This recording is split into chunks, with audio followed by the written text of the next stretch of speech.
Hey, y'all, did y'all miss us? Because we sure missed you.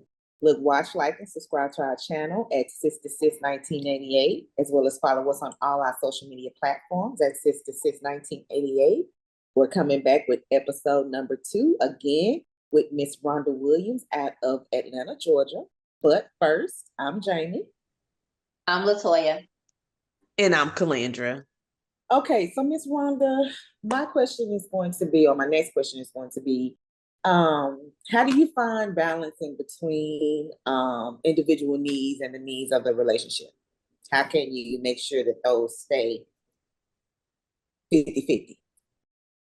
So I think talking about shared goals is important, what plans do we have as a couple for our future, those kinds of things. And as it relates to kind of balance the individual part, it's about establishing some boundaries, and nurturing the interest of your partner, whatever that might be. Compromise, flexibility, those are the things that help people not to lose themselves in a relationship, right? Because it's very easy to do that. One mistake that I made in my first marriage, I didn't do a lot of dating when I was in high school, did a little bit in college, and I married shortly after college. And my husband was my best friend. So I didn't have a lot of girlfriends. And, we did everything together. Some weekends we just grabbed, back then we used to have a map. That was before GPS. Had an old-fashioned map, and get in the car on a Friday and pick a spot and just drive there and just, have fun. So I didn't have a lot of other interest or things that I did outside the context of my marriage. And then when my husband passed away, I was very much alone. And I didn't have that network of, friends. And the irony is I attended Spelman College, a college of women, and I had great friends when I was in school, but I kind of disconnected when I got into this marriage thing. And so I caution women to don't, totally immerse yourself so much so that you become disconnected from other women, because they can be a source of strength and encouragement, when you're going through challenging experiences in a way that your husband may not be. So it's important to recognize your individual needs, and sharing that with your spouse, being open and honest, being flexible and compromising. If I'm really interested in physical fitness and I want to, work towards doing a marathon, and that might not be his cup of tea, but he can still be encouraging to me. If we've talked about those, this is me. I'm your wife, but that's not all I am. I am Rhonda. I am, someone's girlfriend. I'm someone's auntie. I am a community activist. I am a writer. So it's through communication that you kind of tease these pieces out and identify the needs, talk about the goals, supporting each other, exercising flexibility, and compromise. He may be good, but we want to be cautious that he's not all things, everything. Right. We are meant to be in community. We are designed to be in community, not in isolation. Very true. I meet so many women. This is the first time I've actually heard of a woman admitting to that, because I meet so many married women that is the case. Their husband is their life. That's it. They don't have any friends. They are proud that they don't have any girlfriends, and they are proud they don't have any proud. And you know what I've done though? I've made my opinion thinking, well, you don't have any friends because you don't make a good friend. Oh, that's the assumption. I think you just get caught up. You just get caught up and you lose sight. I know that's what happened to me. Since that time, I have reconnected with my college friends, and we're good. But I think you just get caught up. I got caught up. Right. Yeah, caught up. Okay. You have to be intentional about maintaining connections with people and being in relationship. And when that starts to fade and you don't do it, then you become disconnected, and it can easily happen. That's why even in a marriage, it's important to be intentional about keeping the connection. It doesn't just naturally happen because Right, right, there. right. Gotta work on it. Put in some work. Mhm, mhm. How do you say finances affect a marriage, and what can couples do to avoid money-related stress? So I think it's important for couples to talk first about their attitudes and values as it relates to money. Because, I could be the kind of person who's like, hey, you only live once. I'm not saving it for no whatever. And then my husband might be like, well, no, we need to make sure we have 6 months of savings. And then we have, Mhm. so you have to talk about your philosophy around money, and then talk about how you want to manage it. And you just have to reach consensus on that. There might be one person who has a strong skill set, and so they need to be doing kind of the day-to-day things, but both people are aware. And I think it's important for both people to always be aware. So, and I'll give you an example of what I mean. In my first marriage, that's when I learned all my lessons in the first one. So my husband was in finance, and he was very, very good with managing money, the complete opposite of me. So, but he wanted me to be involved. He wanted me to be aware. He wanted me to be, included in all of these financial decisions. And I was not interested. I said, you take care of it. You take care of it. You take care of it. He bought our house before we got married. And so afterwards, he's like, we need to add your name to the house. It's like, okay, we'll do it. We'll do it. We'll do it. 13 years later, I still didn't do it. He dies, Mm. and I gotta go with a new baby.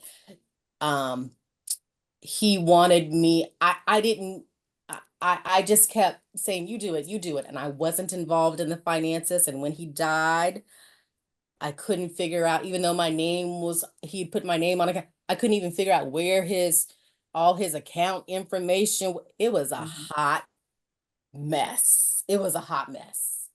Um, and it took several months to kind of figure all that stuff out, because I was the one. I mean, he was always pushing. He, probably should have pushed a little harder, because I was, oh, you take care of it, you take care of it, because I didn't think, anything would happen. And I was left in the lurch, and it was very difficult for me financially at that point. So I think it's important for couples to talk about their attitudes and beliefs about money, and what are their priorities, reach some kind of agreement and consensus, and then talk about the managerial piece. Some couples like to have like separate accounts. Some Mhm. like to have separate and then a joint. It doesn't matter. Whatever the couple wants, as Works for long them. as they both are in agreement and have a clear understanding of the management piece and where everything is, how to access it, and those kind of things. And when you do that on the front end, it really does help on the back end. And then if your attitudes change, because your attitudes can change as you grow and mature, you just have to revisit it. Let's renegotiate this. I said that we were going to save for a house, but I it's ridiculous. Let's look at renting, whatever. It's just the communication piece, once again, is very important. Yeah, I think I like the idea when you mentioned, I've never heard that before. I like that idea though of the monthly check-ins. I think that's great. Yes. Yeah, so we stay on the same page. Yeah. What Now, role do go no, go ahead? no, what What I was role gonna do say, never mind. Go ahead. what role do family dynamics play in the success or challenges of a marriage?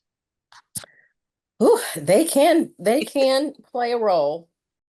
The Bible says leave and cleave. And I think people kind of shy away from that because they have a sense that there's some finality there, leave and cleave. Oh, I gotta leave all my family. Well, no.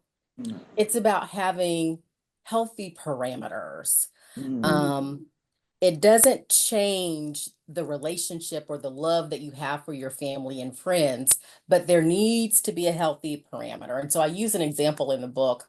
You know, when a child is born, the love that you have for that child is intense. You're caring for that child's needs, and then the child grows up, and the dynamics of the relationship change, right? You're not feeding a 10-year-old. You're not feeding a 16-year-old, literally like putting food in their mouth. The roles have changed, but you still have love for that person. So in a marriage, it is between two people. And God says the two shall become one. So that's one unit. So you can't allow, when you get upset, you know, your husband done something foolish and you're upset about it. Mama, you will not believe what this food done did today. Can't have any of that. Because she's gonna take your side automatically. Well, what kind of mama you got? Well, that's true. Well, somebody's gonna take somebody's side. But by the end of the day, the situation is resolved, but she's still upset because she wasn't a part of the resolution part. And so you don't want that to impact her relationship with your spouse.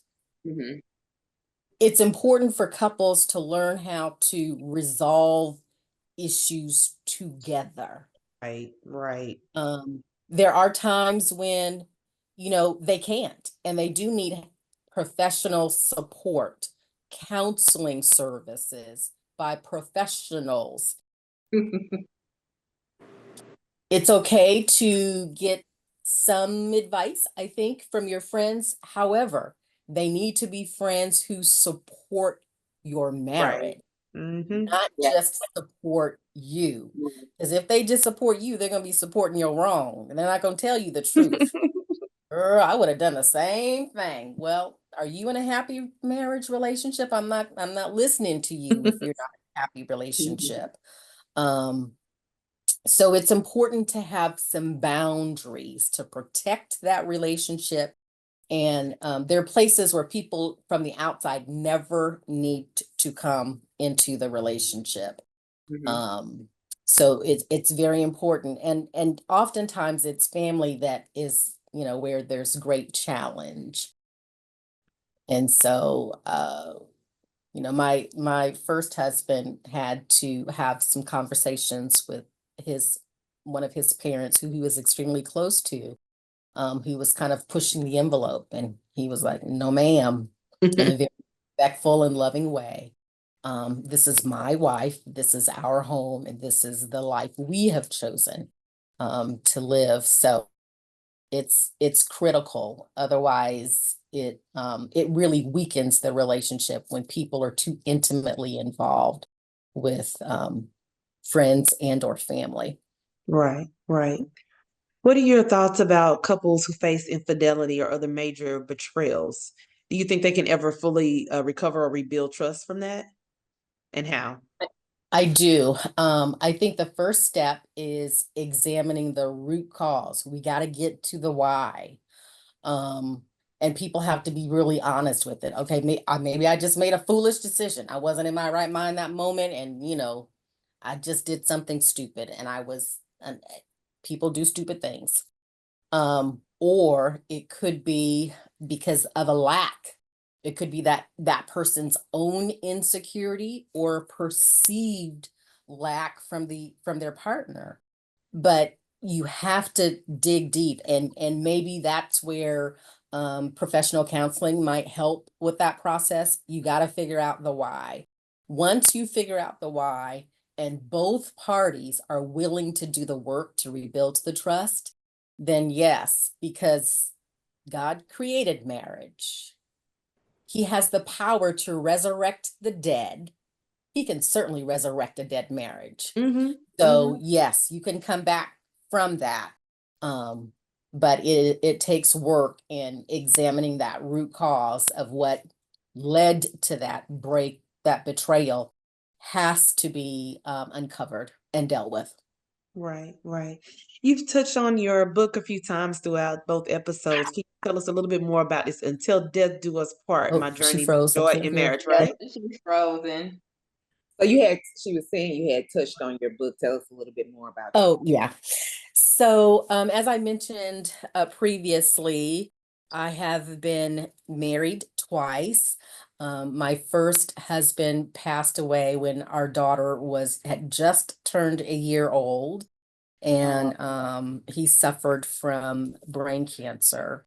And I had a wonderful marriage, like I have alluded, learned lots of lessons in that relationship, but I was just very, very, very happy woman. I mean, it's just a great relationship. And so I vowed, well, I'm never going to get married again, because most people don't even get a chance at once. I got Right. that. I'm happy. I have a daughter. I'll just, put my energy in. Lo and behold, God had something different planned.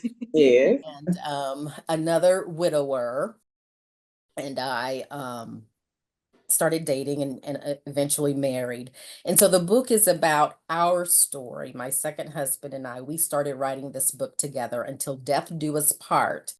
And because both of us were widowers and had cared for our spouses and had learned a lot about marriage from the Mm. first relationship, Mhm. and applied those principles, those biblical principles that help to solidify a godly marriage to our marriage. And we did some work with couples, and we just found that there was a great need. And so we decided to write this book.